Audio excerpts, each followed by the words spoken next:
All right. Welcome, everybody, to another episode of Hot Seat Automotive Podcast. It's your buddy CJ here talking to you about all things automotive industry, car guy hobby, cars, and everything that gearheads are generally interested in tonight. This is the place to be for car guys, gearheads, car girls, you name it. We talking about it. Real talk about all things automotive industry, cars, and all the fun we can have. I'm so grateful everybody's here. Welcome. Please give me a like and subscribe. Leave your comments. I'll respond to all those comments that I can. And folks, tonight I should say this episode is about Mustangs. Because what we're going to talk about are CJ's list of the top 3 special Mustangs that I would buy with a $50,000 budget. Now, a couple of important things to get out of the way. On this list tonight, we're going to talk about cars. I'll use the term again, special cars. These would be automotive enthusiast cars. These are not optimized for daily driving and practicality. We'll talk about what my recommendation would be if you needed daily drivability and practicality, something you could drive the wheels off of, going to the office, taking the kids to school, running all your errands, going to the job site, commuting with every day, putting real miles on. That's a different list. And I'll tell you what's on the top of my list in just a minute in that category from a Mustang standpoint. But tonight, what we're really going to focus on are fun cars and special cars, automotive enthusiast cars that, these are Mustangs that when you get in them, it feels like a special experience every time you drive it. The car never stops reminding you that it's a special Mustang. It's not a super mass-produced, everyday run-of-the-mill Mustang. These are special cars. These are something an automotive enthusiast would want. These are something you would take to the car show, the car meet, maybe do parade laps, participate in all the Mustang Club events. There's so many. A lot of fun to be had.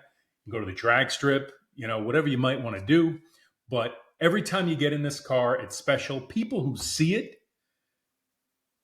acknowledge it. And you get a lot of cred in the Mustang community and the car community from having these cars. So you get my drift, right? These are special cars. The way they make you feel, the way they drive, the significance of the cars, that's what this list is about. So further to my point, let's get right into this, folks. I'm going to show you something. We always look at things together on this show, and this evening is no different. So check this out, right? If you said to me, CJ, I want a Mustang, got to be a Mustang. My budget's $50,000, up to $50,000. I want something super reliable with a warranty. I can daily drive. I can commute to work. I can, take the kids to school, drive the wheels off it. As I said, I don't have to worry about it.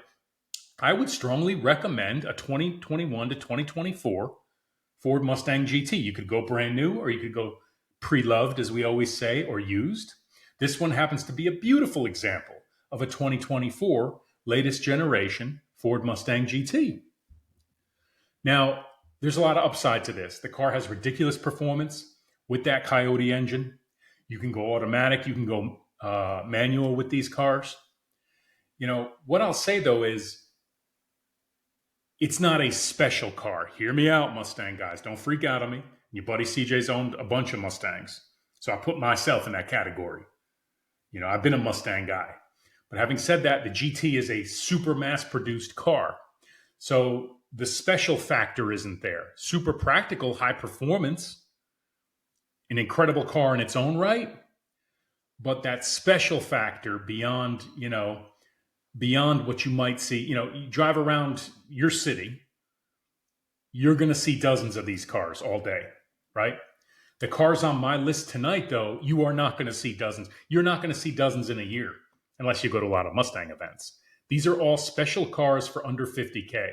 So let me get this out of the way. Under $50K, you can get a lot of Mustang for daily use as a fantastic daily driver that'll also put a smile on your face getting on the thruway, and having all kinds of fun with it. And you're a part of the Mustang enthusiast community with this car. But does it have that cachet, that special element, limited availability and scarcity? No, it doesn't. Let me also show you something else that's not on my list for the sake of discussion and argument tonight, because we love to get into this stuff on this channel. And by the way, I'll say it again. Leave me your comments, guys. I'll respond to all those comments I can. But what about this car? Ford Mustang GT Shelby 500. Ford Mustang Shelby GT500. Sorry, guys, a tongue twister. Don't get mad at your buddy CJ tonight. Come on. But in all seriousness, this is the $100,000 Mustang. This is not on my list. Here's my problem with this car. Incredible car. What is it? 760 horsepower, supercharged. You can get the carbon fiber wheels, carbon fiber wing. The car doesn't look like any other Mustang. It is a super special car. Meets all of my criteria, by the way, except one. It is literally $100,000, $110,000, $90,000 car. Anywhere in there. Dealers are marking these up big time. I don't know if they're getting what they're asking, but if you go on Auto Trader or Car Gurus, these things are up there. These are six-figure Mustangs. My problem with this car, you ready? And I'm sure those that have them love them. My issue is the person that wants this car the most and the person that this car was really designed for, the Mustang enthusiast, the diehard Shelby Ford fan, a lot of those people can't afford this car. Let me be blunt. Ford built, produced, and is selling something that its most loyal fan base may be priced out of. And I got a problem with that. Listen, I'm not going to sit here and debate the merits of capitalism, right? And the free market. But my point being is that the folks who would want this car the most, a lot of them aren't going to buy it for the reasons I just mentioned. And a lot of the folks who have the resources and the disposable income, the DI, as we always say, to buy this car are in the market for other cars. Okay? So this is a six-figure car. So, that's a quantum leap. When we look at what you can get, a fully goosed out GT, used or new, anywhere from 30K, let's say, to 55K. You can get all the Mustang GT you could possibly want. You can't get anywhere near one of these unless you get into the 80s. There might be a couple stragglers out there in the upper 70s, but you are not getting near this car for less than $80,000. One that you'd want with low miles, that's unmolested, hasn't been messed with. So that's more than 2 times a fully loaded GT. And your bread and butter, the backbone of our hobby, folks. And let me say this. The backbone of the automotive enthusiast hobby was built and is still made up of Mustang fans. The Ford Mustang is a big part of our hobby. So is the Corvette. So is the Camaro. So is the Porsche. Okay? And a bunch of others. A bunch of Japanese cars, Supras now, Miatas, etc. This is one of those backbone cars. It's the backbone of our hobby. And you've priced it outside of in the upper limits to outside of the middle class. So I always say, motherhood, apple pie, God bless America, and the Ford Mustang. Well, this is a super expensive rich guy Ford Mustang. So we're not going to talk about it tonight. Sorry, new GT500. Goodbye. You're not on CJ's list tonight. Still an incredible car. I love him. But not on this list tonight, folks. So tonight, what are we going to talk about? Top 3 Ford Mustangs that I would buy for $50,000 or less. So let's get right to my list. And we're going to look at these together. And as always, guys, please give me your comments. Do you agree? First and foremost on my list, guys, this is the one. This is the one your buddy CJ wants. And you talk about a special Mustang. 2008, 2009 GT500, Shelby GT500 Mustang. This car, I'm just looking at some of my notes, somewhere on the order of, I believe, 5.8 liter, 600 plus horsepower, and right around, 600, 630 foot-pounds of torque. That was in the later model. In this model, the 2008, I think you had a 5.4 liter, producing about 500 horsepower, 480 foot-pounds of torque. Again, I happen to like the looks of this one, which I believe is a 2008. I think they had a very similar look and appearance, although there was a facelift for other what are known as S197s. This is the S197 Mustang generation, for those that don't know. A lot of you Mustang guys already know that, and you know it a lot better than me. But, I've never owned one of these cars, but I've test driven multiple, and I've always got my eye on them. Guys, when I look at this car, this 2008 example of a Ford Mustang GT500, it screams special. It screams heritage. It doesn't look like any other Mustang GT. You look at that car, you say, whoa. If you're an automotive enthusiast, you salivate a little bit and you get really excited. If you're a Mustang guy, you lose your mind, right? Everything about this car, the way it makes you feel when you drive it, the driving experience with that supercharger, you know, and some of you may say, hey, look, I've got a 2021 GT and I've goosed it out with a supercharger and it's actually faster. It's faster. Doesn't matter to me. That really doesn't matter to me. And to a lot of automotive enthusiasts, who cares about that? It's not about which one's fastest. This is a special car. This was special when it came out, and it's special today in 2024. Look at the wheels. Look at the emblems, okay? Look at the paint. Look at the styling. You get in it. It never stops reminding you that it's a special car. You can have a fully built GT. Nothing wrong with it. That's a big part of our hobby, right? But again, this car was special out of the factory, okay? This car is, when you look at a car like this, for me anyway, it solicits an emotional response. It elicits an emotional response. The car makes every mile you drive feel special. Okay, the thing screams everything about it. And I happen to like these in the S197 generation. I know some of the later ones up to 2013, they looked a bit different, and even the specs got a bit better. And for under 50,000, here's the thing with that, right? If you're going to go with one of the newer ones in this generation, you're probably going to get a higher mileage example. Just my and there are variables here. But I say bang for the buck, under 50K for a special automotive enthusiast car, something that, you're going to stand out in the Mustang crowd. This is the one your buddy CJ wants. The S197 GT500. So that's number one on my list, guys. And if you own one of these, give me a comment. Let me know what you think about it. And also let me know if you agree that that's a pretty hot car. So let's look at number two on my list. Here's one that requires no introduction. This is the Terminator, folks. Everybody knows about the Ford Mustang GT Terminator. This happens to be a 2004, I believe. 2003, 2004 are the ones that I would want. What we're talking about here is the last of the SN95s. This was the SN95 generation Mustang. And when this came out, this does, a couple things. This was the Camaro killer, okay? This was the Terminator. This looks like Darth Vader's helmet, for God's sakes. I always thought that. Looks good in red as well. The black or the red, they're both awesome. My buddy Eric in Connecticut, shout out to my buddy Eric in Connecticut. He had one of these when they first came out, and he still got it, and I'm still jealous. I want that car, Eric. These cars are absolutely incredible.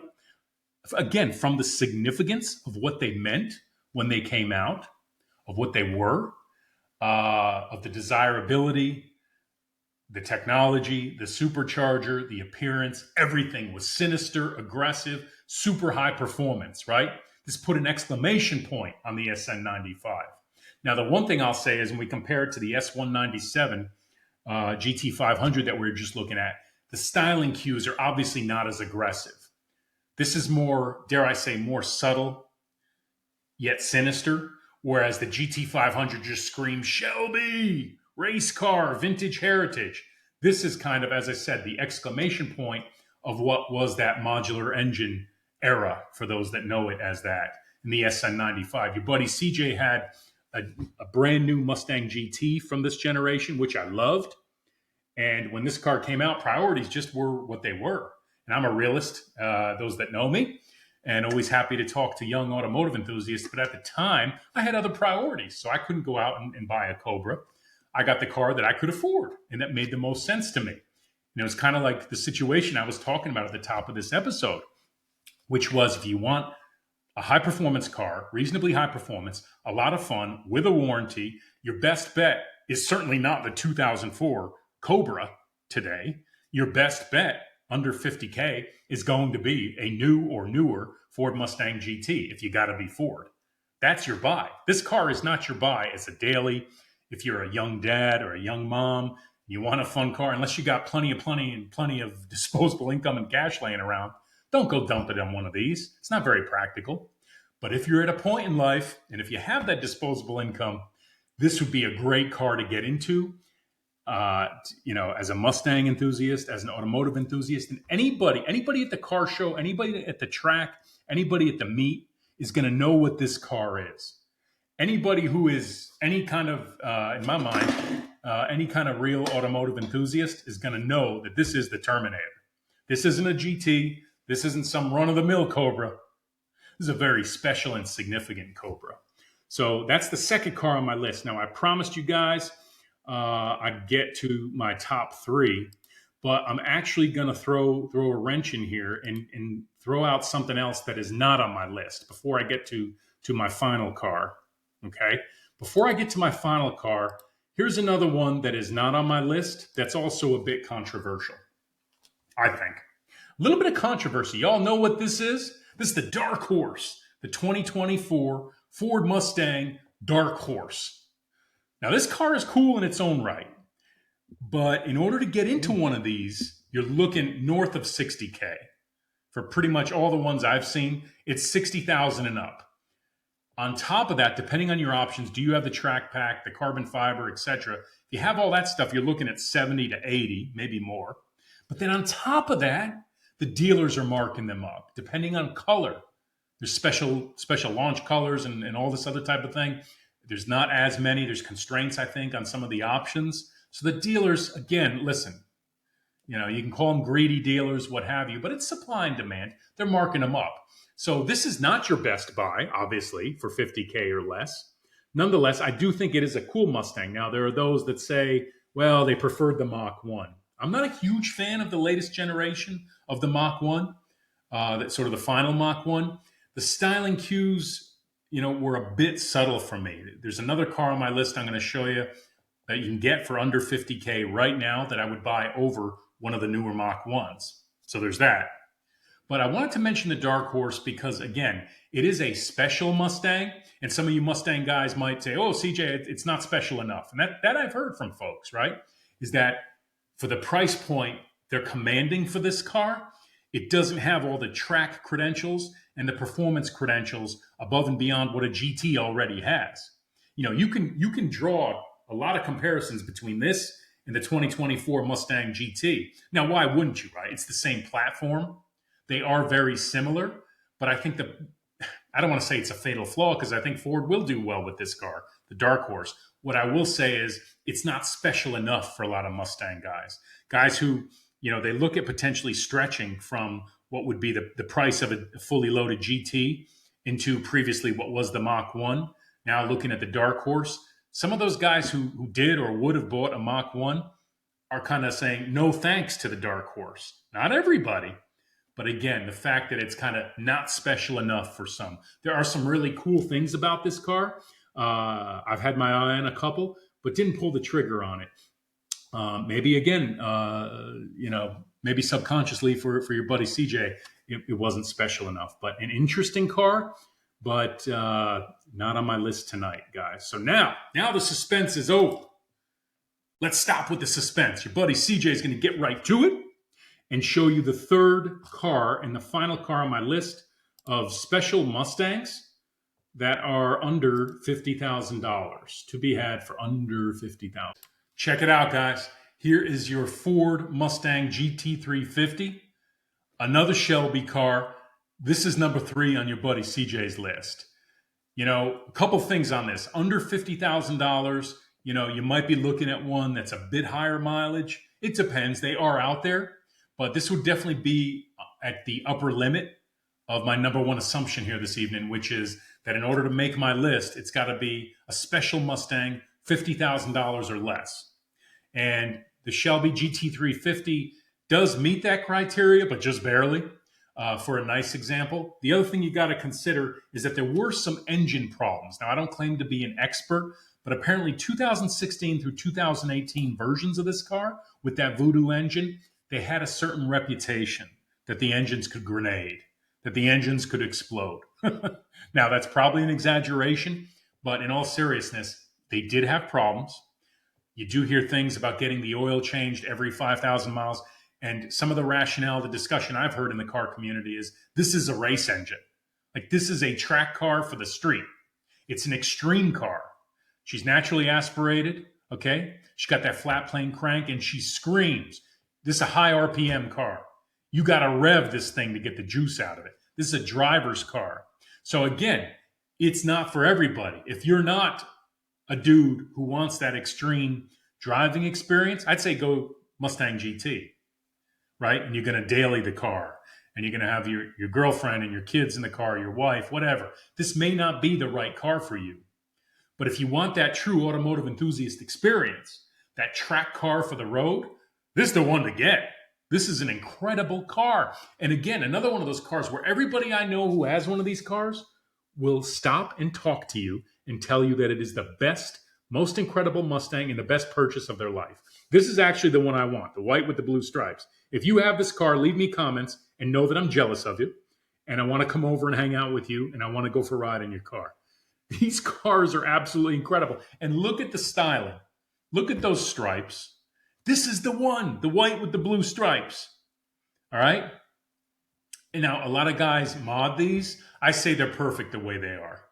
I know guys getting big power out of these. I have friends who've modded them. There's I believe, an R version of this car. It's the R, right? That's even more special and rare. But I claim they're perfect out of the box and just a lot of car and a lot of fun. So, guys, that's my list. That's your buddy CJ's list of the top 3 special Mustangs that I would buy on a $50,000 budget.